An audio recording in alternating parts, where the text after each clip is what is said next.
최근에 12월 달이 되면서 여러 일이 있었다고 지난번에도 말씀을 드렸습니다. 제일 큰 거는 우리 박준영 형제님이 소천하셔서 다행히도 많은 오해나 이러한 저와 그 관계가 좀 서먹서먹했던 부분도 있었는데 그런 건 다 풀어서 너무 감사가 됐고요. 근데 이제 떠나신 다음에 뭔가 더 열심을 낼 줄 알았는데 그게 안 되더라고요. 이렇게 막 침륜에 빠지고 영적이지 못한 상황이 계속 지속이 됐습니다. 그 이유 중에 하나는 한 1, 2년치 일을 한 달 동안 다 몰아서 한 것 같습니다. 그 대통령 계엄령 관련돼 가지고 뭐 10시, 11시에 퇴근도 하고 계속 거기에 신경을 써야 되니까 이 뉴스를 계속 들어야 되고 그런 가운데 이제 지국장이 또 바뀌었습니다. 예전에는 좀 더 뭐랄까 한국에 대해서 잘 알기 때문에 그렇게 도움을 많이 안 받아도 되는 분이었는데 12월 달에 새 지국장이 오는 바람에 일일이 하나하나씩 다 이제 물어보시고 해요. 그래서 더 이제 도와드려야 될 게 많아서 일의 양도 많았습니다. 그러면서 저의 밑바닥을 자꾸 보게 해주셨고 그런 가운데 저의 불편함이라든가 어려움이 어디서 오는가 했을 때 내가 원하는 게 되게 강하다는 걸 깨달았습니다. 그러니까 욕심이 굉장히 많은 사람이란 걸 보게 된 거예요. 그러니까 제 뜻대로 안 되면 불편한 거였습니다. 그래서 삶을 돌아보니까 여러 국면에서 예를 들어 우리 옛날에 박준영 형제님 계실 때 장로회의를 해도 제가 이제 박 형제님에게 순종하기보다는 제가 옳다고 생각하면 막 끝까지 주장을 하고 그랬었거든요. 그렇게 하면서 이게 이래야 되는데 왜 이렇게 안 하나, 이게 하나님 뜻인데 라고 정당한 옳고 그름으로 다가갔는데 근데 그거는 제 욕심이 섞여 있었던 것입니다. 제가 생각하는 이게 옳다라고 하는 교만이 있었고요, 하나님의 뜻 위에 올라가 있었던 것 같습니다. 그래서 어떻게 그러면 그런 삶에서 벗어날 수 있을까라고 고민을 하면서 온전히 주님을 신뢰하는 삶, 온전히 주님께 맡기면은 사실 편하거든요. 그런 삶이 필요하겠구나, 그런 삶으로 이끄시나 보다 이렇게 생각하고 있었는데 이 3장 공부를 하면서 그런 부분에 대한 여러 답들을 얻을 수가 있었습니다. 한번 같이 살펴보도록 하겠습니다. 오늘 이 시간을 통해서 이 신자의 새 생활 이렇게 돼 있지 않습니까? 이 신자의 새 생활, 이건 부활의 삶이다. 부활이 가져다주는 그 의미가 굉장히 큽니다. 그리고 옛사람을 벗어버리고 새 사람을 입는 삶, 이 삶을 살아야 됩니다. 이렇게 저도 이 삶을 굉장히 사모하게 됐고요. 모든 형제님 자매님이 이런 삶을 추구하는 그런 시간이 될 수 있으면 좋겠습니다. 이미 살아내시는 분들도 계실 겁니다. 근데 저는 못하고 있어가지고 이렇게 한번 권해봤습니다. 세 부분으로 나눠집니다. 첫 번째는 1절부터 4절까지가 이 신자의 새 생활이라고 할까요? 부활의 삶이 무엇인지에 대해서 말해주고 있습니다. 그 다음 5절부터 9절까지는 옛사람을 벗으라 명령을 하고 계시고요. 그 다음에 10절부터 17절은 새 사람을 입어라, 이렇게 정리를 해볼 수 있습니다. 크게 세 단락으로 되어 있습니다.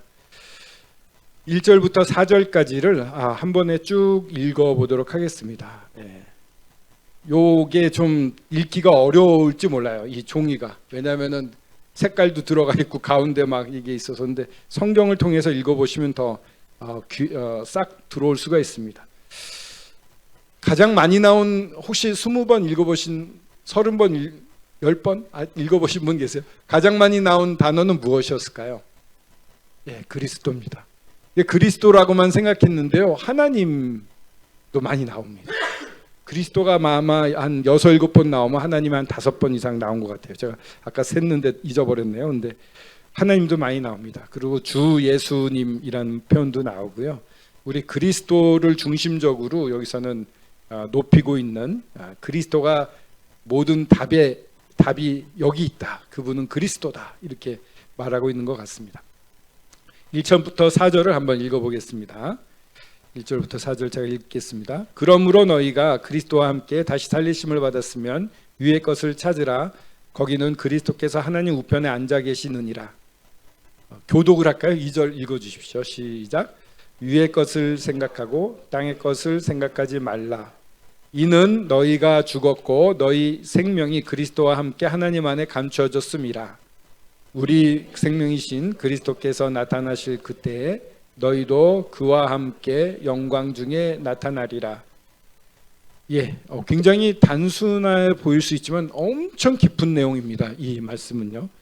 2장 마지막에 나와 있는 할례를 받았다 해서 그리스도의 안에서의 할례, 육체의 끊어짐을 말하고 있습니다. 이거는 저희들이 믿는 그 순간에 예수 그리스도와 함께 죽는 것을 의미합니다. 옛사람인 나의 모든 이 안 좋았던 모든 그러한 육신적인 행위들 이 뒤에 쭉 나오는데 그게 사실은 그날 십자가에서 죽었습니다. 여기서 완전히 놓일 수 있게 됐습니다. 왜냐하면은 같이 죽었다가 장사되었다가 부활하면서 이 부활은요 완전히 죄사함을 받았다는 증거이고 하나님의 의롭다함을 입는 것입니다. 부활이 없으면 그게 안 되는 거거든요. 그러면서 새로운 생명으로 살게 해주셨어요. 그 순간부터. 그래서 우리 안에 들어와 있는 새 생명을 잘 발휘하면 예전에 가졌던 육신적인 것들을 버리고 살 수 있는 새로운 생명체가 됐습니다. 물론 아기가 응애하고 태어나서 뛰어다니지 못합니다. 자라나야 되죠. 우리 그리스도인들은 응애하고 태어난 다음에 차분히 자라나가야 될 필요가 있습니다. 저희 모임에서 들어보면은 첫사랑을 잃어버렸다고 말씀하시는 분들이 많아요. 이렇게 성장을 하다가 잘 성장하다가 헤매시는 거예요. 다 저희 어머니도 그렇고 저도 그랬고 처음에 구원받은 다음에 성도님들이 다 이렇게 천사처럼 막 빛나 보였거든요. 근데 시간이 지나니까 똑같더라고요. 그러면서 막 방황을 한 거죠. 영적인 방황. 그래서 그 어머니도 그랬고 저는 뭐 육신적이라서 이제 방황을 한 적이 있었죠. 내 뜻대로 안 돼가지고 힘들었고 그런 방황들을 하는데 경상용 형제님이라고 일본의 히가시 스미요시 모임에서 제일 교포인데 정말 그 언제나 기뻐하는 직장 동료 너무 기뻐하니까 너는 왜 이렇게 기뻐하니 해서 물어봐가지고 레나 마리아인가요? 팔이 없는 그 가스펠 싱어가 찬송을 하는 걸 보면서 너무 행복해하는 거 보니까 이 경상용 씨한테는 충격인 거였어요. 아니 팔이 없는데 왜 이렇게 기뻐할 수 있지? 뭔가 있다 해서 교회를 나오기 시작해서 믿었습니다. 그리고서는 그렇게 일본 사람들의 핍박이라든가 제일교포로서의 비참한 삶 가운데서 완전히 탈피가 돼서 진정한 사랑과 행복과 평강이 뭔지를 누리면서 살게 됐습니다. 그 형제님은요 물어봤어요.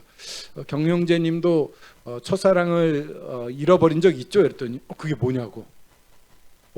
그런 거 모르냐? 그러니까 주변에 봐도 그냥 쭉 성장한대요.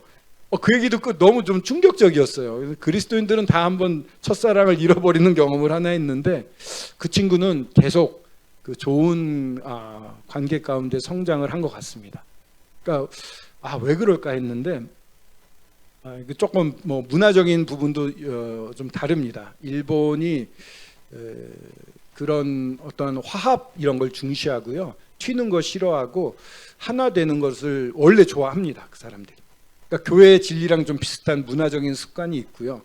그리고 전도와 복음 전하는 삶과 예배의 삶을 그리고 주님을 닮아가는 거, 주님을 닮는 게 그들의 목표입니다. 왜냐하면은 부활의 삶을 산다는 게 그런 겁니다. 성령의 능력으로 사는 거고요. 성령의 능력으로 사는 거는 주님을 닮아가는 삶이거든요.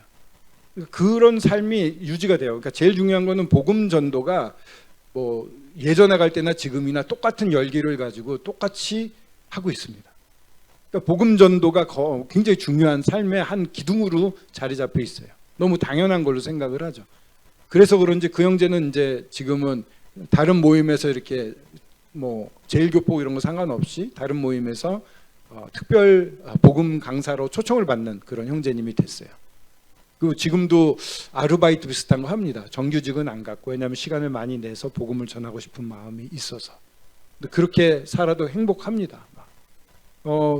그래서 그런 어떤 꾸준한 성장이 있는 삶을 우리도 꿈꿀 수 있다, 이런 생각을 해보고요. 그때 필요한 것이 오늘 1, 2, 3, 4절에 사실은 나와 있습니다. 죽었다 부활했잖아요. 부활한 다음에 새 생명을 주셨습니다. 그러면 새 생명을 준 그 새 생명으로 살아가야 되는 것입니다.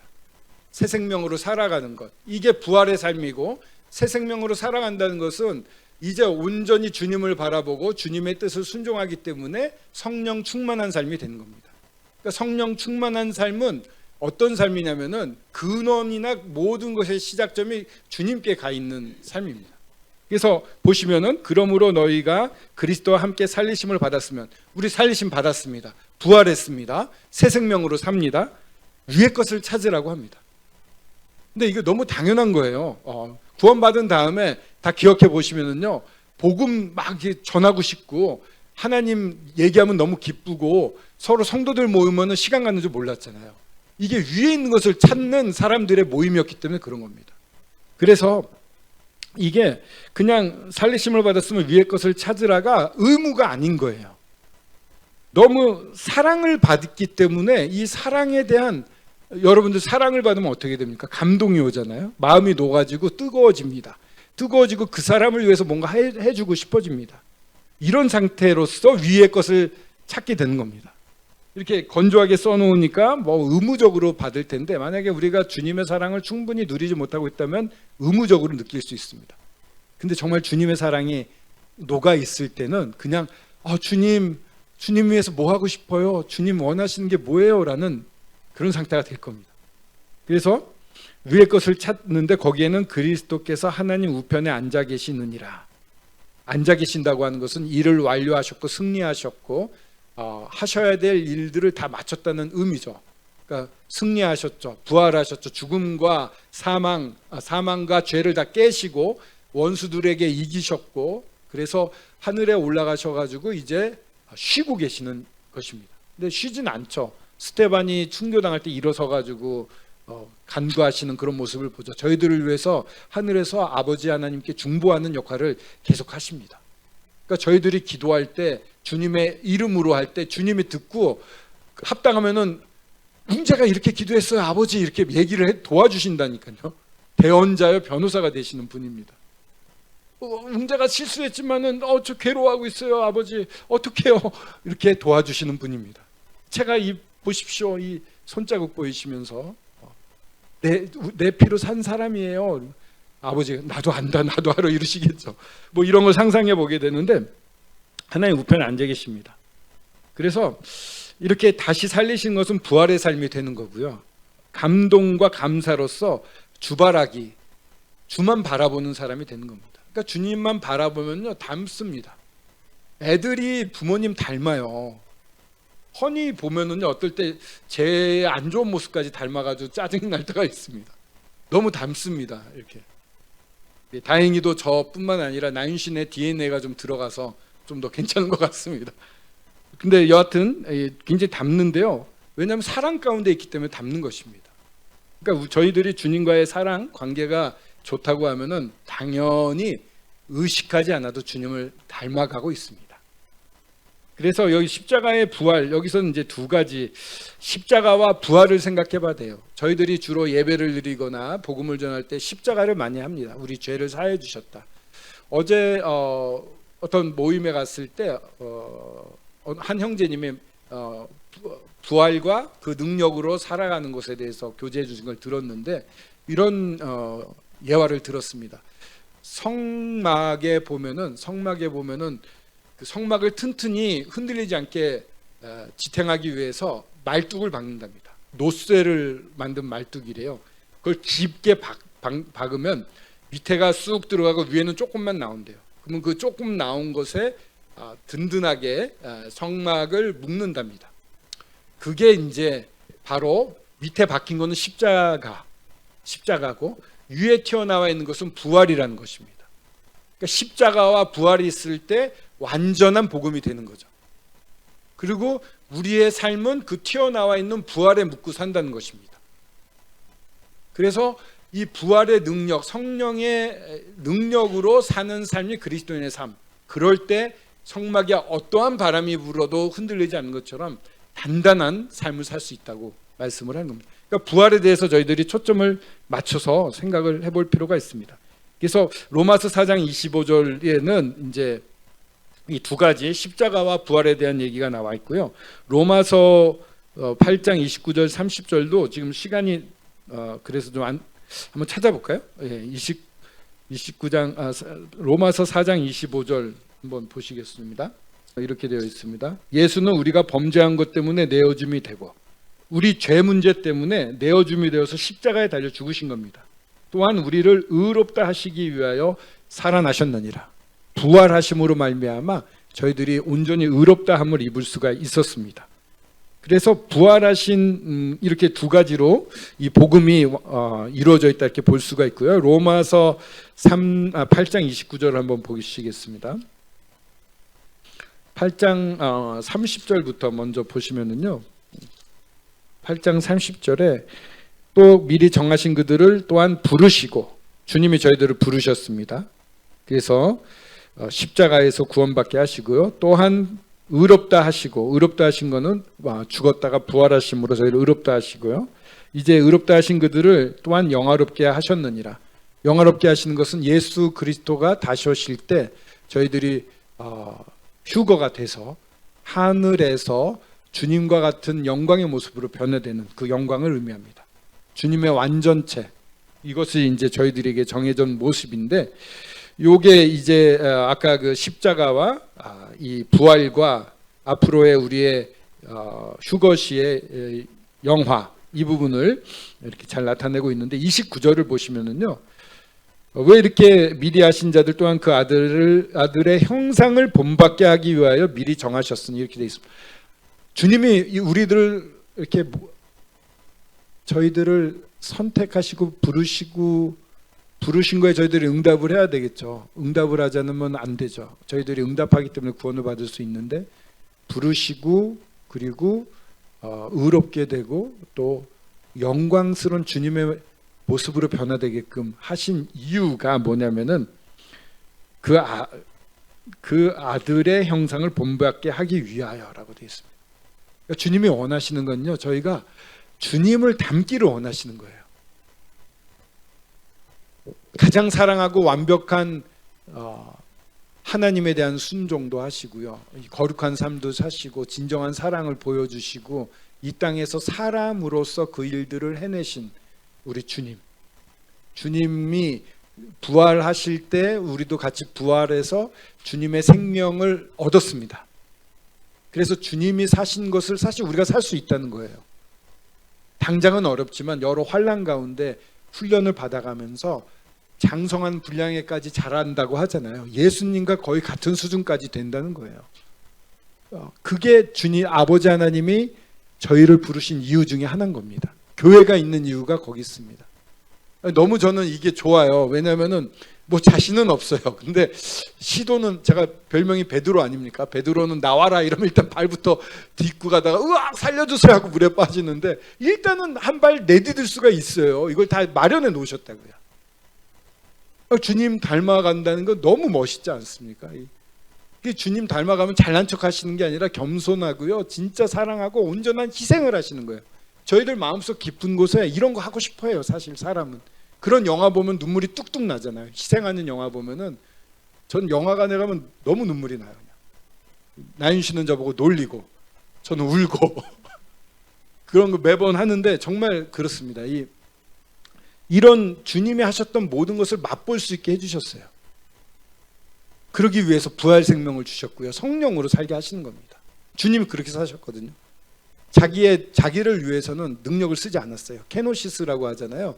자기를 비워, 빌립보서 2장 5절에 나와 자기를 비워라고 말합니다. 이거는 능력은 되는데 내 의사대로 그 능력을 쓰지 않는 거예요. 아버지가 원할 때만 쓰는 의미를 말합니다. 그러니까 주님이 원할 때 하는 거죠. 우리가 여러 능력이 있는데, 나중에 온유에 대한 얘기가 나오는데요, 온유 그때 말씀드렸지만 이 책에도 설명이 잘 되어 있는데, 감정에 치우치지 않는 거래요. 또 온유는 뭔가 이렇게 착해서 뭐라고 그래도 그냥 참고 이런 걸 생각했는데, 그게 아니라 야생마 같은 뜨거움이 있는데 그게 주님 안에서 훈련이 되었기 때문에 컨트롤이 되는 사람이래요. 그러니까 주님이 고 하면은 정말 무섭게 달려갈 수 있는 사람. 그러니까 주님이 고 하지 않으면은 누가 도발을 해도 잠잠히 있을 수 있는, 감정에 휘둘리지 않는 게 온유라고 합니다. 그런 삶을 살 수 있게 해줬다는 게 너무 감사가 되는 거예요. 다 그렇게 살 수가 있어. 아이고, 그렇게 살 수가 있는데, 그래서 2절에 보면은 위의 것을 생각하고 땅의 것을 생각하지 말라. 집중하라는 겁니다. 주님께. 여기서 생각하고는 끊임없이 생각하라 이런 뜻이 있답니다. 쉬지 말고 생각하라. 뜻이 그렇답니다. 땅의 것을 보는 게 아닙니다. 그리고 저희들의 보물을 하늘에 쌓아두면 거기는 동록도 또 누가 훔쳐가지도 않는다는 말씀도 생각해 볼 수가 있는데요. 일단 하늘에 있는 거, 우리 주님을 생각하는 겁니다. 3절에 이는 너희가 죽었고 너희 생명이 그리스도와 함께 하나님 안에 감추어졌습니다. 저희는 죽었다고 할 때 이 죽었다는 것은 죄에 대하여 죽었고, 로마서 6장 2절에 나와 있는 것처럼 죄에 대해서 죽은 겁니다. 죄랑 저희랑 상관이 없습니다. 끊어진 겁니다. 그러니까 저희들이 죄를 짓는다고 해도 그 죄의 대가를 받지 않습니다. 놀랍지 않습니까? 하늘나라 앞에 갔을 때 그걸로 하나님이 야단치지 않습니다. 너무 이게 이렇게 방종하는 것처럼 느껴질지 모르지만 이게 사실입니다. 엄청 감사한 거예요. 누가 찝찝함으로 하나님 앞에 서지 않게 하신다는 겁니다. 기억을 안 하신대요. 근데 죽었기 때문에 관여하지 않고 또 거기에 얽매이지 않아도 된다는 겁니다. 쉽게 말하면 끊어진 거거든요. 죽음이거든요. 단절이거든요. 그러니까 죄가 우리를 유혹해도 우리는 얼마든지 내칠 수 있다는 겁니다. 사람에게는 피할 길을 주신다고 얘기하시잖아요. 어려울 때 길을 만들어 주신 게 아니라 어려운 유혹 같은 걸 받을 때 그걸 이겨낼 수 있는 힘을 주신다는 뜻이에요. 원래 우리는 그냥 어려울 때 주님이 살려주시 그런 뜻으로 아는데, 그게 아니라 유혹이 오고 어떤 어려움이 있어도 주님 안에서 주님을 보고 있으면 이겨낼 수 있다, 이런 뜻입니다. 그런 승리자의 길을 우리한테 주신 건데요. 이중의 보호입니다. 우리 생명이 그리스도와 함께 이렇게 하나 되어 있습니다. 연합되어 있습니다. 그러면서 하나님 안에 감추어져 있습니다. 요한복음 10장 28절에도 내가 붙잡고 있고 아버지 하나님이 붙잡고 있다라는 이중 보호가 나오거든요. 예수님이 나를 붙잡고 있고 하나님 손에 붙들려 있다고 되어 있습니다. 이게 저희 복음 전할 때 잘 쓰죠. 이렇게 손을 내밀어 봐 이래가지고 제가 이제 두 손을 잡고 그 상대방 보고 손을 놔봐 이래도 떨어지지 않잖아요. 제가 두 손으로 붙잡고 있기 때문에. 그런 것처럼 예수님과 하나님이 이중적으로 저희들을 꽉 붙잡고 있습니다.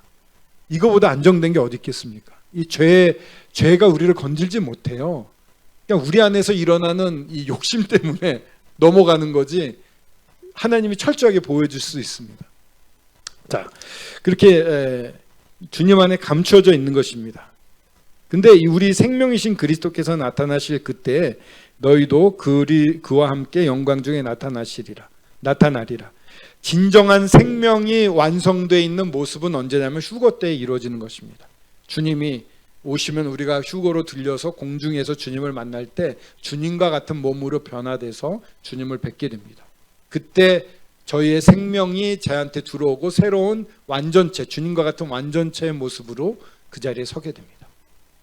이게 이 2장부터 시작돼 가지고 할례를 받아서 죽은 거, 같이 장사되었다가 같이 살아나서 개선장군으로 하나님 앞에 서는 거의 종합본입니다. 지금 말씀드린 게. 그래서 위의 것을 찾으라고 하시고 그런 부활의 삶, 성령의 능력으로 사는 삶을 살라고 말씀하시는 겁니다.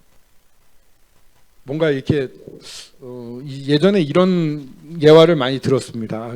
펜을 많이 안 가져왔네. 여기 이제 뭐 전에도 보여드린 적이 있잖아요. 여기 뭐 황웅재가 들어가고 여기 뭐 조상욱 형제님 들어가고 서시안 형제님, 노기현 형제님 이렇게 쭉쭉 들어간 상태로 우리가 예수님과 함께 죽었고 같이 장사되었다가 저희가 그 안에 있어도 완전히 죄사함을 받았기 때문에 부활이 되는 겁니다. 그러니까 의롭다함을 받는 것이고, 그래서 이 나의 생명, 진정한 생명은 하나님 우편에 계시고 주님 안에 있는 나는 하나님 안에 또 있는 겁니다. 이 내 생명은 사실은 하늘에, 진짜 생명은 하늘에 있다고 말할 수 있겠죠. 이게 이제 나와 하나가 돼서 내가 완전한 주님의 모습으로 변화되는 건 우리가 이렇게 휴거돼서 올라가면서 이 생명이 저희랑 하나가 되는 겁니다. 그래서 완전한 모습으로 완전한 주님을 뵙게 되는 겁니다. 이게 그리스도인에 있어서는 소망인 것 같습니다. 주님과 관계가 별로 안 좋으시면 그게 소망인가 이러실지도 모릅니다. 근데 주님과 깊게 교제하시는 분들은 주님 만난다는 게 너무 행복할 겁니다. 뭐 이게 좀 이상한 말도 한번 어떠신지 스스로 체크해봐 뭐 이런 뭐 그런 느낌인데 그런 건 아니고요. 여하튼 이렇게 뭔가 제가 시원하게 전달이 안 되니까 이런 표현을 좀 써봤습니다. 옛사람을 버리라고 합니다. 땅에 있는 지체를, 여기서부터 5절부터 9절까지 한번 또 교독으로 읽어보겠습니다. 그러므로 땅에 있는 지체를 죽이라. 곧 음란과 부정과 사욕과 악한 정욕과 탐심이니 탐심은 우상 숭배니라. 하나님 이만이라. 너희도 전에 그 가운데 살 때에는 그 가운데서 행하였으나 모든 것을 벗어버려라. 곧 분함과 노용과 악기와 비방과 너희 입에 부끄러운 말이라. 너희가 서로 거짓말을 하지 말라. 옛사람과 그 행위를 벗어버리고. 여기까지가 이제 옛사람을 벗어버리라 이렇게 되어 있습니다. 땅에 있는 지체를 죽이라. 저희 옛사람입니다. 옛날부터 가지고 있었던 습성들입니다. 그게 음란, 부정, 사욕, 악한 정욕, 탐심, 이렇게 5가지가 나오고 있습니다. 탐심은 곧 우상숭배 같은 거라고 하는데요. 이것은 이 지체가 바로 이 5가지인데, 음란이라고 하는 것은 포르네이아가 원어입니다. 포르노가 여기서 나온 겁니다. 매음, 매춘, 옳지 않은 관계입니다. 이거는요, 처음부터 어떻게 행동이 먼저 나옵니다. 이 음란한 행동이 먼저 딱 나옵니다. 그 다음에 부정, 이거는 도덕적인 부정입니다. 도덕적으로. 사욕이라고 하는 것은 강하고 막을 수 없는 욕망이라고 교과서에 나와 있어요. 지금 읽고 있는 것은 우리 엠마오 교재에 나와 있는 부분들입니다. 강하고 막을 수 없는 욕망. 악한 정욕은 강렬하고 난폭한 정욕이래요. 무섭죠. 탐심은 뭐냐면은 일반적인 욕심을 말하는데 굉장히 심한 욕심인데, 여기서는 성적 욕구를 채우려는 더러운 욕심이라고 되어 있습니다. 성적인 거랑 상당히 상관이 많아요. 이게 6절에 보면 이것들로 말미암아 하나님의 진노가 임한다고 되어 있습니다. 여기서 말하는 하나님의 진노가 임하는 것은 불순종의 아들들에게 하나님의 진노가 임한다고 에베소서 5장 6절에는 설명이 잘 나와 있습니다. 그렇기 때문에 우리 믿는 사람에게 진노가 임한다고 바로 등치에서는 말할 수는 없겠죠. 바로 우리에게 온다고는 할 수 없지만, 이런 게 저희들이 빠지게 되면은 악영향을 주변에 많이 줍니다. 그 뒤에 나오는 새 사람을 입고서는 열심히 살려고 하는 건전한 무리들에게 엄청난 충격을 주고 타격을 주고 그렇게 성장하는데 방해 요소를 줍니다. 주님 앞에서는 슬픈 일이겠죠. 그래서 이 지금 말씀드렸던 것들은 부활의 삶을 사는 것의 상극이라고 말할 수 있습니다. 부활의 삶을 흐트러뜨리는데 최고의 적입니다. 탐심, 욕심이잖아요. 욕심, 여기 또 성적 욕구, 이것만큼 강한 게 없죠. 식욕도 세지만 성욕이 더 강하다 이렇게도 말할 수도 있는데요. 물론 이제 식욕이 더 앞선다고는 합니다만, 이런 욕심, 이런 정욕, 하와가 하지 말라는 것은 더 하고 싶었던, 선악과가 예쁘고 맛있고 탐스럽게 보였던 것처럼 잘못된 관계에 빠지면 그게 더 우리를 유혹하는, 죄는 더 우리를 유혹하는 것 같습니다. 그래서 이 욕심, 탐심, 이거는 어디서 나오냐면 결국은 자기예요. 자기 중심. 자기가 중심이 되고 자기가 대표가 되고 자기를 사랑하는 것입니다. 그 자기를 사랑하는 것 때문에 동성애가 나왔다는 말도 있어요. 이성이 아니라 자기와 같은 성을 더 사랑하게 됨으로 동성애도 그런 쪽에서 정신적으로 발전이 될 수 있다 이렇게도 보는 학자들이 있는데 욕심입니다. 이거는. 그래서 아까 말씀드렸던 것처럼 하나님을 이렇게 저희들이 좋아할 수 있는 거는요, 신뢰하기 때문입니다. 아이들이 부모님을 좋아하는 이유는 완전히 신뢰하기 때문에 그렇습니다. 전체거든요. 그들의 삶에 있어서는 100%입니다. 그렇기 때문에 신뢰를 합니다. 전적으로. 그러니까 우리가 이러한 신뢰 관계에 있을 때 새 생명으로 또 부활의 능력으로 또 생명의 능력으로 살 수가 있습니다. 근데 이 신뢰 관계가 금가면요, 이런 삶이 안 되는 겁니다. 근데 그런 신뢰 관계를 깨기 참 쉬운 것이 이러한 정욕, 이 성적인 부분이라고 합니다. 잘 모르겠습니다. 여성분들은 모르겠지만 남성분들은 이 눈으로 보는 범죄를 많이 합니다. 눈으로부터 시작이 돼가지고 그걸 축적했다가 필요할 때 그걸 늘 자유롭게 꺼내서 죄 지을 수 있는 그런 연약이 있다고 합니다. 여성들은 이런 분위기라든가 안정감이 있어야지만은 마음이 열릴 수 있는데 남자들은 뭐 상관없이 그냥 눈으로 보고 그냥 동하면 그냥 바로 죄를 질 수 있답니다. 이거 한번 나자매님이 한번 언젠가 이거 좀 세미나 한번 해주셔야 될 것 같습니다. 남녀 차이, 이 유혹 이런 거 어떻게 이기는지 성적인 부분 차이가 많이 있습니다. 근데 하여튼 남자든 여자든 이 부분은 자기 소유욕이라든가 자기의 어떠함을 가장 확실하게 확인해 볼 수 있는 분야이기 때문에 약할 수 있습니다. 남편이 너무 그만 넘어가겠습니다. 네, 쓸데없는 얘기를 많이 하고 있습니다. 그래서 부활의 삶의 상극이 되는 부분입니다. 그래서 7절에 너희도 전에 그 가운데 살 때에는 그 가운데서 행했다. 여기서는 그 가운데서 행하였나니 한 번이 아니라 습관성을 말합니다. 늘 그렇게 살아왔듯이 이렇게 표현해도 됩니다. 그래서 7절에 보면은 습관성, 머리에 둥지를 트나 이런 새가 머리 위로 날아가는 건 어쩔 수 없어요. 근데 새가 머리에 앉아가지고 둥지 틀 동안 가만히 있으면 안 된다는 거죠. 제 아내는 비둘기 똥을 2번이나 맞아봤대네요. 저는 평생 한 번도 없는데 자주 잘 맞아요. 독특하더라고요. 근데 이렇게 날아가다 싸는 거 어쩔 수 없는데 그냥 여기가 새가 새 집을 두고서는 막 활동하고 똥을 막 여기저기 싸게끔 두면 안 된다는 겁니다.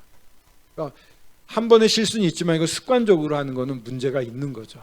그럼 구원부터 이제 점검을 해봐야 될 필요도 있습니다. 근데 오래된 그러한 습관에서 못 벗어난 중독된 분들도 많습니다. 그리스도인들. 그래서 해외 같은 경우는 오히려 이걸 오픈해서 성중독, 알코올 중독 이런 것들을 합니다.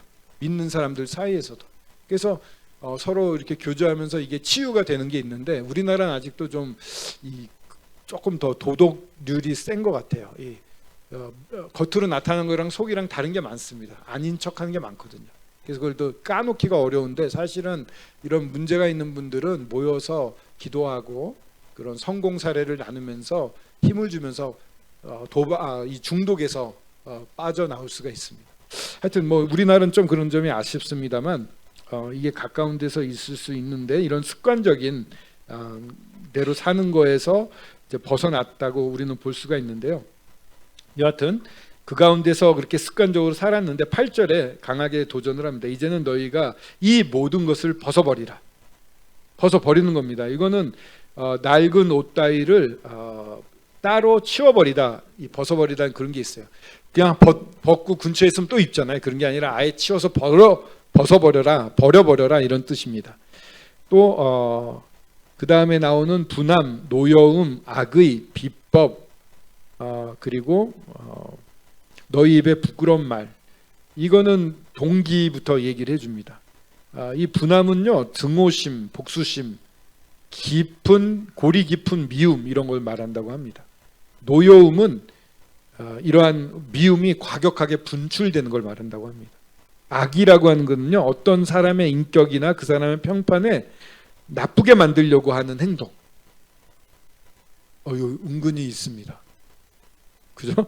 그리고 비법이라고 한 거, 이거는 폭언, 타인에게 대한 중상모략을 의미한다. 그리고 너희 입에 부끄러운 말이라는 것은 욕설과 음담패설 이런 것들을 말한다고 합니다. 동기에서부터 행동으로 이렇게 변해가는데요. 부끄럽게도 저도 이렇게 편하지 않은 사람 교회 안에 있다고 그러면 또 여러분들이 실족하실 것 같은데 없다고 하기도 어렵고 가만히 살펴보면 이런 행동을 하게 돼요. 그렇게 어려운 사람이 있으면. 교회뿐만 아닙니다. 모든 인간관계 다 있습니다. 가정에서 식구끼리는 좀 안 그럴 수 있는데 그래도 뭐 이제 시자가 들어가는 식구들은 그럴 수도 있겠죠. 하여튼 회사에서는 있을 수가 있습니다. 그래서 은근히 미워하는 게 골이 깊어지면요, 알게 모르게 피하고요. 그러면서 이 안족 평판을 흐리는 얘기를 슬쩍슬쩍 합니다. 아직 그게 더 나빠지면 그 사람에 대해서 있지도 않는 말을 하면서 그 사람의 인격을 떨어뜨리려고 합니다. 거기에 이렇게 꽂히게 됩니다. 그래서 이제 욕 같은 것도 그 사람 앞에 할 수 있게 되고 안 좋은 얘기도 막 대놓고 할 수 있게 되는 이런 과정으로 커갑니다. 이게 육신에 속해 있는 것이고요. 말하기 좋아하는 우리 한국 문화상에서는 이게 되게 많을 겁니다. 뿌리채 뽑아야 돼요. 용서 못하는 사람이 있으면 나중에 나오겠습니다만 용서하셔야 됩니다. 예전에 어떤 사역자 형제님이 계속 뭔가 이렇게 성적인 그런 유혹을 자꾸 받는데요. 그러니까 뭐 심한 건 아닌데 이렇게 이 잡지라든가 그런 것들을 인터넷이나 이런 것들을 좀 그런 성적 유혹을 많이 받는데 왜 그런가 했더니 자기 마음속에 이런 교회 안에 마음이 편치 않은 자매님이 있었다는 거예요. 좀 세고 말빨 세고 막 이렇게 누르는 분이 있었다는 거예요. 그러니까 그분을 보면 불편하고 싫고 화해할 마음도 없었고 이렇게 단단해져 있었답니다. 주님이 보여주시길 그게 원인인 것 같다고 그래서 이제 보여주셔가지고 그 자매님에게 가서 화해를 하고 노력을 하고 기도하면서 그 자매님을 이해하려고 했고 용납이 되고 용서가 됐고 화해가 됐답니다. 사랑할 수 있는 관계가 됐대요. 그랬더니 여러 가지 빵꾸 났던 그런 이렇게 성적인 유혹 같은 거 행위를 하는 건 아니지만 정신도 글로 팔리면은 굉장히 어렵잖아요. 영적인 일을 하는 우리인데 그게 한번 팔리고 나면은 정신 못 차리거든요. 그런 게 사라지더래요. 그러면서 그 형제님이 해줬던 얘기가 집안에 침대 밑에 과자 부스레기가 있으면 개미가 계속 꼬인다. 개미를 암만 치워도 과자 부스레기를 치우지 않으면 이 개미는 안 없어진다. 이 근원되는 것을 없애야 된다. 그것이 미움입니다. 용서하지 못함입니다. 그것 때문에 이러한 분함과 노여움과 악인과 비법과 입에 부끄러운 말이 나오게 되는 겁니다. 그래서 이 모든 것을 벗어버립시오. 벗어버려도 됩니다. 왜냐하면 주님이 부활하셨고요, 승리하셨고요, 저희들을 온전히 장성한 주님과 같은 데까지 성장시키시고 그렇게 개선장군으로 맞이해 주실 거고요. 이미 주님이 다 승리하시고 가장 잘하시는 분이 꽉 붙잡고 계시거든요. 잠언에 보면은 여호와의 뜻이 서리라 이렇게 되거든요. 사람의 생각은 없어지고 여호와의 뜻이 선다고 그랬어요. 하나님이 이루십니다. 그 하나님을 믿으면 돼요. 눈앞에 보이는 걸 내 생각대로 이렇게 처리해야지만 내가 이기는 것 같고 그게 아니라 하나님이 가장 좋은 방법으로 승리하시는 과정 가운데 있는 거거든요. 그러니까 맡기시고 그냥 이런 분노나 이런 것들 다 풀어버리십시오. 괜찮습니다. 손에 안 가고요. 주님 원하시는 거예요. 이런 마음이 영적인 삶, 이 부활의 삶을 사는데 상극이에요. 또 이런 마음 있으면 그렇게 못 삽니다. 살다가 넘어지고 살다 넘어지고 이거 자꾸 해요. 계속 넘어진다는 건요, 근본적으로 치료돼야 될 게, 해결돼야 될 게 해결되지 않았다는 얘기입니다. 그래서 그러면서 또 너희가 서로 거짓말을 하지 말라. 은근히 가리는, 완벽한 거짓말은 아니지만 조금만 단 얘기해주고 조금만 알려준다거나 이런 선의의 거짓말 이런 것도 있을 수 있습니다. 물론 상황에 따라서 필요할지 모르지만 여기서는 이 거짓말을 하지 말라고, 투명한 교제를 하라고 얘기를 하고 있습니다. 그 행위를 벗어버리고, 여기서는요 이 벗어버리다는 말끔히 벗어버리다 이런 뜻을 가지고 있습니다. 무장해제를 하다 이런 뜻도 있습니다. 그래서 작은 범법, 뭐 세무신고라든가 학생 같은 경우에는 시험에서 컨닝을 한다거나 뭐 이런 조그만 거 남들 다 하는 것도 사실은 그게 큰일 나가 아니라 주님을 사랑하기 때문에 주님과의 관계를 더 좋게 하기 위해서 하지 않는 게 좋습니다. 조금이라도 주님과의 관계를 흐트릴 수 있는 것들은 안 하는 게 좋겠죠. 그래서 10절로 넘어갑니다. 새 사람을 입었는데 여기서부터 또 한번 교독을 해보겠습니다. 제가 먼저 읽을게요. 새 사람을 입었으니 이는 자기를 창조하신 이의 형상을 따라 지식에까지 새롭게 하심을 입은 자니라. 유대인이나 할레파나 무할레파나 야만인이나 스구디아인이나 종이나 자유인이 차별이 있을 수 없나니 오직 그리스도는 만유시요 만유 안에 계시느니라.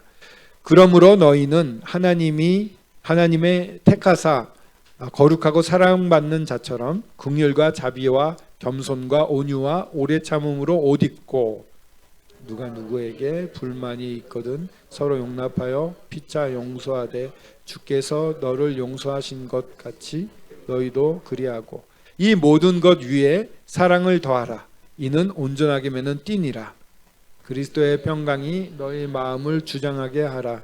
너희는 평강을 위하여 한 몸으로 부르심을 받았나니 너희는 또한 감사하는 자가 되라. 그리스도의 말씀이 너희 속에 풍성히 거하여 모든 지혜로 피차 가르치며 권면하고 시와 찬송과 신령한 노래를 부르며 감사하는 마음으로 하나님을 찬양하고, 또 무엇을 하든지 말에나 일에나 다 주 예수의 이름으로 하고 그를 힘입어 하나님 아버지께 감사하라. 여기는 이제 새 사람을 입었다는 부분에 있어서 새 사람을 입으면 어떻게 되느냐가 10절에 나오고요. 그 결과 11절에서 차별이 없다는 것이 나옵니다. 그렇게 놀라운 주님의 이러한 새 사람으로 입었기 때문에 12절에는 이런 놀라운 긍휼, 자비, 겸손, 온유, 오래 참음과 같은 것으로 옷을 입으라, 그리스도를 입으라, 새 사람을 입으라. 이거는 그 입은 옷이 종류가 뭐냐면 여기 나와 있는 것들입니다. 긍휼, 자비, 겸손, 온유. 왜냐하면 그리스도에 속한 것들이죠. 13절에 보시면은 이제 권면이 나옵니다. 강력한 권면. 누가 누구에게 불만이 있고, 아까 말씀드렸죠. 불만이 있으면 서로 용납하라.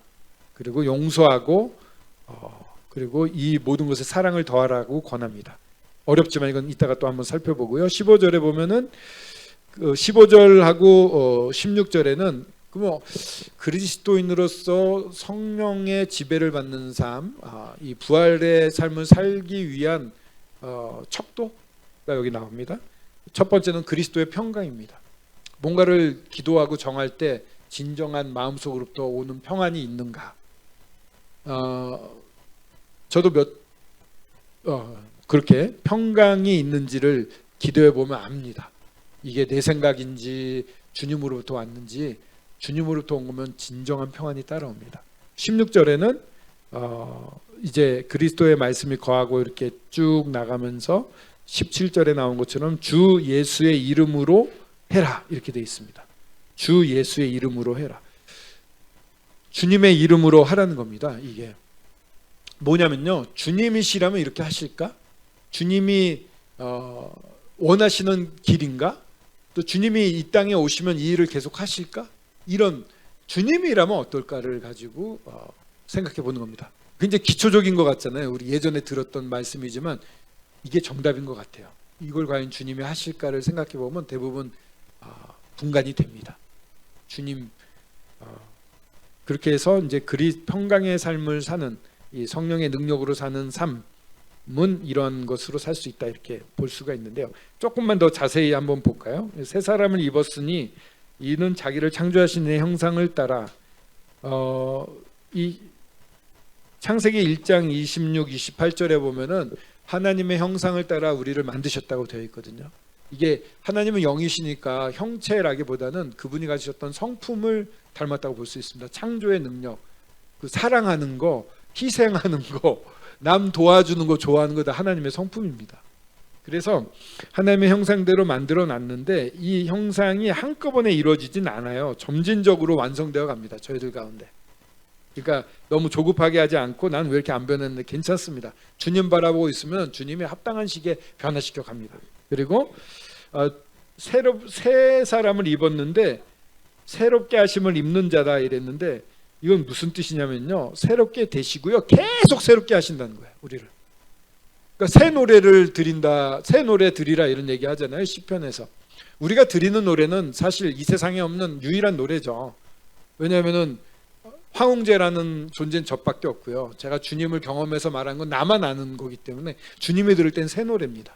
그래서 만찬 예배 시간에 이 형제님들이 새 노래를 많이 들으면 좋죠. 같이 찬양도 좋은데 각각이 경험했던 주님으로 주님을 찬양 드리는 게 참 주님이 기뻐하실 것 같아요. 마찬가지로 우리 모든 자매님들도 그 시간에 준비해 와서 소리는 내지 않지만 어떠한 잔을 떼거나 떡을 뗄 때 조용한 시간에 드려도 좋습니다. 근데 이렇게 새 노래를 드리는데 이렇게 저희들을요 주님 안에 있으면 새로운 피조물이다. 예전 것은 같으니 보라 새 것이 되었도다. 한 번에 끝나는 게 아니고요. 계속 새롭게 된다는 거예요.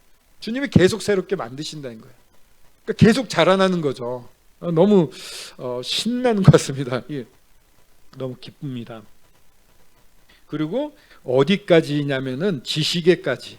그러니까 저희들이 아는 주님을 아는 거, 이 형식적인 것들이요 주님과 동행하면서 실제가 되고요. 이게 지혜가 됩니다. 성령을 통해서 경험을 하게 되면 그냥 말만 가지고 율법적으로 적용하는 게 아니라 이 말씀이 가진 배경과 이 주님의 마음을 가지고 사람을 대할 수 있게 됩니다. 그러면은 확 보는 눈이 달라집니다. 우리 눈앞에 보이는 옳다 그름으로 나가지 않고 그 사람의 필요를 보고 그 사람의 아픔을 보고 정말 주님이 이 사람을 원하는 시선을 볼 수 있게 됩니다. 중보기도는 내 뜻대로 하는 게 아니라 주님이 원하시는 시선으로 그 사람을 보고 주님이 원하시는 대로 기도하는 겁니다. 주님이 원하시는 것을 행동하는 겁니다. 근데 우리는 종종 남을 위해서 기도한다면서 내 마음대로 기도해요. 이렇게 해주세요 막 이러고. 근데 주님이 좀 그것도 좋긴 좋은데 내가 원하는 걸 같이 해주지 않겠니 이렇게 말씀하실 것 같아요. 그래서 이 지식에까지 새롭게 하심을 입는데 지식도 바뀌고요. 날로 저희들이 주님 모습 닮아가며 어제랑 오늘이랑 우리는 똑같게 느낄지 모르지만 서서히 자라잖아요. 한 좀 지나다 보면 식물이 좀 자라 있잖아요. 봄철에 봐도 저희들은 계속 자라고 있습니다. 생명이 있으니까 그렇게 자라게 하십니다. 그런 거기에는 이라고 말할 때 그리스도 안에 있는 새 사람들 안에는 이런 뜻입니다. 헬라인, 유대인, 헬라인이나 유대인, 굉장히 유대인들은 이방인 싫어했죠. 물론 이방 헬라인들도 로마 사람만 사람 취급했어요. 그런 서로 이렇게 막 차별을 했습니다. 또 유대인 가운데는 할례를 했냐 안 했냐 이방인이냐 아니냐 이걸로 되게 또 따졌고요. 또 야만인, 뭐 고트족이나 반달족 이런 게 있대요. 근데 더 심한 정말 극치의 야만을 떠는 게 스구디아인이래요. 그런 야만인 중에 더 야만인 아니면 종이나 자유인 그런 차별이 없다는 것입니다. 물론 질서가 없다는 거랑 다릅니다. 교회 안에 다 너랑 나랑 똑같지 뭐 이건 아닙니다. 교회 안에서는 질서가 있는데 이런 어떠한 신분적인 차별이 없다는 것을 말하고 있습니다. 왜냐하면 그리스도는 만유 전부이시거든요. 또 만유 안에 계신다고. 그리스도는 인간의 전 영역을 관장하시고 그 모든 과정 속에 속속들이 들어와 계신다. 라이트 푸드라는 선배 되시는 분이 적으셨는데 그리스도는 인간의 전 영역을 관장하시고 그리고 그 모든 과정 속에 속속들이 들어와 계신다. 이게 만유시요 만유 안에 계신다는 뜻입니다. 피할 수가 없습니다. 저희들은 주님 안에 꽉 잡혀 있는 것입니다. 그러니까 제 생각대로 뭐가 된다고 기뻐할 필요가 없어요. 주님 뜻 아니면 다 쓸데없는 게 됩니다. 다 타버리는 것들이 됩니다. 주님 뜻만 남습니다. 그러니까 주님 뜻을 알고 거기에서 같이 주님이 기회를 주실 때 같이 하는 게 금은 보석이 남는 것입니다. 그런 게 남아져야 되겠죠. 그러니까 주님이 주신 동기로 주님 뜻을 쫓아 한 것만 그리스도의 심판대에 남습니다. 금은 보석으로. 근데 그게 아니라 내 생각이나 사람의 생각이나 주님의 뜻과 맞지 않는 것을 했을 땐 다 타버립니다. 12절에 그러므로 너희는 하나님이 택하사 거룩하고 사랑받는 자처럼, 그러니까 이 거룩하고 사랑받는 자, 주님을 가까이 할수록 거룩해지겠죠. 그러면서 내가 얼마나 사랑받는지를 알 때 주님을 순종할 힘을 주시거든요. 그러니까 주님께 가까이 가면요 거룩해질 뿐만 아니라 사랑의 관계로 들어갑니다. 그리고요 긍휼과 자비와 겸손과 온유와 오래 참음을 옷 입으라. 그래요. 새 사람을 입었어요. 그리스도를 입었어요. 뭘로 입으냐면 긍휼입니다. 이게 연민의 마음, 긍휼의 마음이죠. 자비는 이타적인 마음입니다. 애정이나 호의. 겸손은 자기를 낮추고 남을 높이는, 자만하지 않는 거죠. 온유라고 하는 것은 자제력으로 은혜를 행하는 겁니다. 그러니까 감정에 치우치지 않는다는 뜻도 있습니다. 아까 말씀드린 대로 훈련된 야생마의 능력을 가진 거죠. 그러니까 집에서 기른 말보다는 야생마가 훨씬 능력이 있잖아요. 파워도 있고요. 근데 그게 훈련이 됐기 때문에 주인의 뜻을 따르는 거예요. 그러니까 이랴 이러면 엄청난 속도로 달려갈 수 있는, 이게 그리스도인이 주님 안에서 훈련되어 있는 모습. 어떻게 보면요 예수 그리스도는 모든 능력이 있었잖아요. 근데 이거를 자기를 위해 쓰지 않았어요. 아버지가 원할 때만 썼어요. 이게 온유입니다. 놀라운 능력이 있었지만 그것을 옷 입으라고 말씀하십니다. 그리고 누가 누구에게 불만이 있거든 서로 용납하고, 이 용납하고가요 단점을 이해하는 것, 특이한 성향을 참아주기, 이렇게 교과서에 나와 있습니다. 우리 너무 독특하잖아요. 그 주변에 좀 죄송하지만 한국 사람, 제가 외국 사람 많이 몰라요. 일본 사람밖에 모르는데 비교해도요 저희 한국 사람들이 더 버라이어티, 독특하고요. 그래서 노래 잘하는 사람도 더 많고 재주꾼이 많아요. 어느 분이 대학에서 조사를 했는데 상위층 대학에서 만족하지 못하고 외국으로 나가겠다는 게 80%에 달한대요. 일본은 80%가 자기 나라 좋다는 거거든요. 예를 들면요. 근데 그만큼 뭔가 이렇게 부족하고 더 뭔가 할 수 있다고 에너지가 넘치는 게 우리나라 사람들인 것 같아요. 그래서 이 나라가 이만큼 발전된 것 같습니다만, 근데 그만큼 여러 독특한 이유가 뭐냐면요, 다른 나라에서는 100년, 200년 걸려야 될 이 경제적 발전, 정치적 발전이 우리나라는 아예 그냥 나라가 나라로 바뀔 때는 계몽기간이 필요합니다. 그러니까 조선 왕조에서 대한민국이 되려면 계몽기간이 필요해요. 계몽기간에 나라든 국민이든 누가 주도해서 사람들의 수준이 전체적으로 올라가는 시기입니다. 한국은 사실 그게 없었어요. 그냥 일제시대가 들어와 버렸습니다. 타이에 의해서 지배를 당했죠. 물론 똑똑한 사람, 독립운동한 분들도 많이 있지만 이분은 주류가 아니었거든요. 그러다가 갑자기 이제 해방이 돼서 6.25가 또 터져버립니다. 그러니까 산업도 피폐화되고 그런 와중에 이렇게 빨리 발전을 했거든요. 그러니까 오바마가 우리나라를 맨날 얘기할 때마다 한국을 봐라, 한국의 교육을 봐라, 막 왜 그랬냐면요, 미국이 도운 나라 중에 이렇게 발전한 나라가 한국밖에 없어요. 후진국에서 이런 나라 된 거 한국밖에 없거든요. 그만큼 뭔가 우리는 특별한 능력도 있으면서 이게 또 압축이 돼가지고요, 여러 세대가 여러 성향을 갖고 같이 살고 있어요. 그러니까 삐걱거림이 많은 거예요. 우리나라의 민주주의가 이만큼 발전됐지만 이런 일이 일어나는 건 이런 취약성을 가지고 살아왔던 것이죠. 그런 사회이기 때문에 독특한 분이 더 많을 거예요. 주변에 얘기 안 통하고. 어떻게 해야 됩니까? 서로 용납해야 됩니다. 받아줘야 됩니다. 그리고 피차 용서해야 됩니다. 여기서 이 용서하라는 말을 하시는 이유는 이미 이런 일이 이 골로새 교회 안에 있었다는 겁니다. 해를 받아서 힘들어하는 사람이 있었다는 거예요. 그게 드러났기 때문에 용서하라고 얘기를 하는 겁니다. 용서가 필요합니다. 아까 말했던 여러 이러한 분함, 노여움, 악의 비법, 이런 것들 그 대상에 대해서 버려버리는 겁니다. 주님을 힘입어서. 그게 왜냐하면은 주께서 너희를 용서하신 것 같이 너희도 그리하라, 이렇게 말합니다.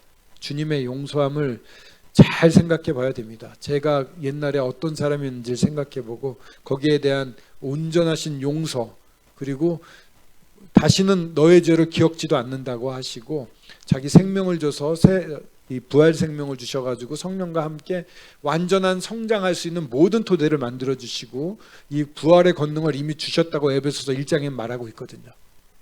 주님이 부활하셨던 그 능력이 이미 저희들 가운데 들어와 있습니다. 주님의 능력이 다 들어오게 하셨어요.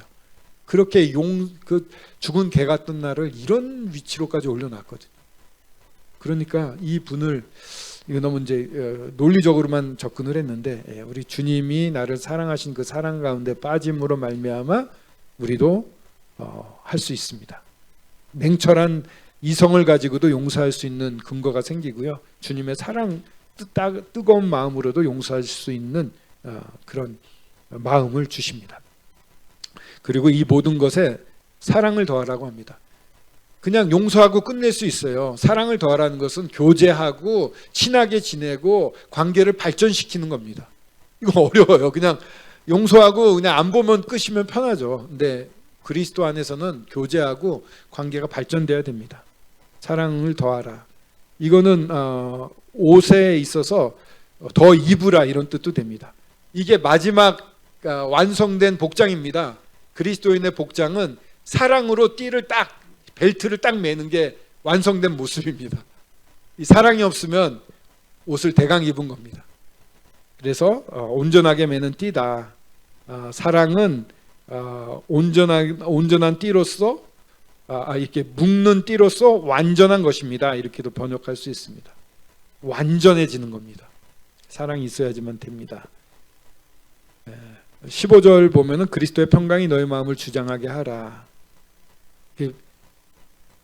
이 단계 넘어가기 쉽지 않죠. 사랑하는데 어렵습니다만 그 단계를 넘었으면 진정한 평강을 누릴 수 있습니다. 아까 말씀드렸지만 주님께 맡기는 겁니다. 주님이 하나님이십니다. 하나님께 맡기는 겁니다. 믿으면 믿고 맡기는 겁니다. 놓으십시오, 손을. 내가 붙잡지 마십시오. 그냥 놓으세요. 주님께 맡기세요. 그분을 신뢰하면 맡길 수 있어요. 신뢰하지 못하고 내 욕심이 있으면 그게 안 돼요. 아까 상극들 있잖아요. 탐심, 곧 우상숭배라. 왜 우상숭배라고 그랬어요? 내가 욕심이 있으면 하나님 못 섬겨요. 딴 거 섬겨요. 이상한 거 섬겨요. 정욕도 섬기게 되겠죠. 그러니까 하나님을 온전히 믿고 신뢰하려고 그러면은 이런 욕심 버려야 돼요. 내가 원하는 거 이거 해봤자 별 의미 없어요. 내가 원하는 대로 된다고 해가지고 정답이 아닐 수 있어요. 너무 근시안일 수도 있어요. 더 큰 주님의 계획과 더 완벽한 걸 계획하고 계신 분에게 맡기시는 겁니다. 마음속에 미움 있으면 오늘부로 다 버리시면 좋겠어요. 버리십시오. 권합니다. 저도 아침에 버렸다고 생각하고 왔습니다. 근데 버렸다고 생각했는데 지금도 버렸습니다. 네. 저를 잘 아시는 것 같습니다. 네. 그래서 평강을 위해서 한 몸으로 부르심을 입었습니다. 이거는 한 머리에로 부르셨다라는 의미이기도 합니다. 주님이 저희들을 이렇게 부르셨어요. 주님께 우리는 나아가야 되고요. 그 안에서 주님이 원하시는 것은 평강을 누리는 것입니다. 그렇게 평강이 오면 감사를 할 수 있습니다. 감사하게 되면 모든 단계가 완성된 것 같아요. 편하게 감사할 수 있습니다. 그러면 완성된 단계인 것 같습니다. 그러면서 이제 16절에 이거 대단히 중요합니다. 그리스도의 말씀이 너희 속에 풍성히 거하여 영적인 삶, 성령으로 말미암는 삶, 부활의 삶을 사는 삶은 성경 말씀으로 사는 삶입니다. 계속 성경을 가까이 두시고 읽으시고요. 정말 죄송하지만 전 이 공부하면 대단히 좋은 게 제가 성경을 많이 보거든요. 너무 좋아요. 이런 기회가 다른 형제님들에게도 주어지면 참 좋겠다는 생각을 하는 이유 중에 하나가 정말 많이 연구를 하게 됩니다. 근데 그리스도의 말씀이 너희 속에 풍성히 거하며, 거하다는 것은 거처를 만들다, 살다, 집에 있다 이런 뜻입니다. 그러니까 너희 속에 말씀이 살아야 된다. 그러니까 저희 집에 가면은 누가 살고 있는 거예요. 누가 늘 있어요. 물론 나윤신이 늘 있습니다만, 바빠가지고 집에 왔는데 없을 때도 있습니다. 그럼 되게 이거 쓸데없는 얘기를 그것도 하고 죄송합니다. 그러니까 이거 바꿔 말하면요, 집에 가면 누가 늘 있는 것처럼 내 안에 열면 늘 말씀이 있어야 된다 이겁니다. 집에 들어와 누가 있어? 오, 안녕하세요. 뭐 이렇게 안녕하세요. 하여튼 뭐 그렇게 내 안을 들여다볼 때 말씀이 늘 있게 하라, 이런 뜻입니다. 그러니까 말씀을 아침에 읽고 점심에 읽고 묵상하고 암송도 하고 이런 게 필요합니다. 이게 힘입니다. 그렇게 되면요, 풍성이 과하면요, 모든 지혜는 지식, 이 말씀의 성령이 힘을 주셔서 깨닫게 해주시고요. 얼마 전에 창세기를 일독을 하는데 야곱이 했던 행동 중에 이게 막 깨달아지는 거예요. 어차피 이렇게 아롱다롱이가 나오잖아요. 뭐 얼룩무늬가 막 나오잖아요. 뭐 이렇게 어디서 무슨 뭐 먹이고 이랬더니 알롱달롱, 이게 DNA 유전학적으로 맞나 이런 생각 많이 했는데 그 다음에 보니까 하나님이 꿈속에서 그 이미 얘기를 해주셨어요. 알룩달룩한 게 너한테 많을 것이다, 이렇게. 하나님이 하시려고 그러는데 이 야곱은요, 그걸 못 기다리고 자기 꾀로 자기가 했던 거예요. 자기 능력이 아니에요. 하나님 해주신 거거든요. 리브가도 마찬가지예요. 꿈에서 둘째가 첫째가 둘째를 섬긴다고 그랬잖아요. 그냥 냅두면 그렇게 돼요. 근데 열심히 리브가가 했거든요. 너무 그게 확 눈에 보이니까 너무 재밌더라고요. 재밌고 힘이 나고 막 내가 특별히 주님께 사랑받는 것 같아, 이런 것도 알게 해주시네, 막 이런 게 막 솟아 나오잖아요. 이게 이제 이 지혜가 이제 이런 어떻게 활용할지 모르겠습니다만 성령이 들어옴으로 이 말씀이 살아서 움직이고 이 가운데 내가 살아나고 사랑이 넘치고 뭔가 힘이 생깁니다. 그죠? 그런 걸 가지고 피차 가르치며 권면하라고 얘기합니다. 가르친다는 것은 교리적인 것을 말하고요, 권면하는 것은 그리스도인으로서 해야 될 의무들을 얘기해 주는 겁니다. 쉽지 않죠, 권면은.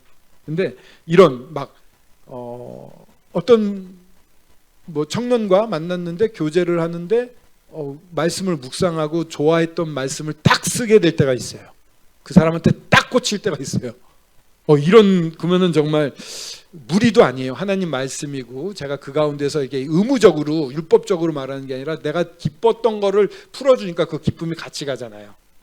그때 듣는 사람, 교리적이거든 이런 권면이든 간에 잘 받습니다. 그냥 딱딱한 게 아니라 사랑과 성령이 함께하면은 받습니다.